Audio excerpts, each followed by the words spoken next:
New Zealand তখন team photo সেশনের প্রস্তুতি নিচ্ছে। লিটন কুমার দাস ট্রফি উন্মোচনে চলে এসেছেন সময়ের খানিকটা আগে। তারপর সফররত অধিনায়ক টম লাথামের জন্য লিটনের অপেক্ষা।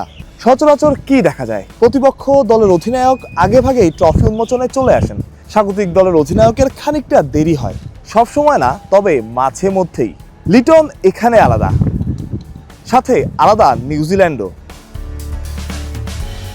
এই ঘটনাটাই দেখুন না, ট্রফি উন্মোচন শেষে নিজেদের চেয়ার নিজেরাই বয়ে বেড়াচ্ছেন নিউজিল্যান্ডের ক্রিকেটাররা। দলের সাথে টিম বয় থাকে, অন্য লোকও থাকে, চাইলেই অন্য কেউ কাজটা করতে পারত, তবে তাদের কাজ যে শুধুই তাদের, সেই কাজটাই তারা করলেন।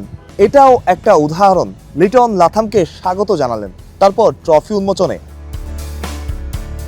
ট্রফি উন্মোচিত হলো, দুই দলের ক্যাপ্টেন ট্রফির সাথে দাঁড়িয়ে হাসি মুখে। দেখার মতো একটা ট্রফি, বাংলাদেশের জার্সির মতো ট্রফিটাও কুড়োচ্ছে প্রশংসা। শেষমেশ কার হাতে উঠবে এই ট্রফিটা?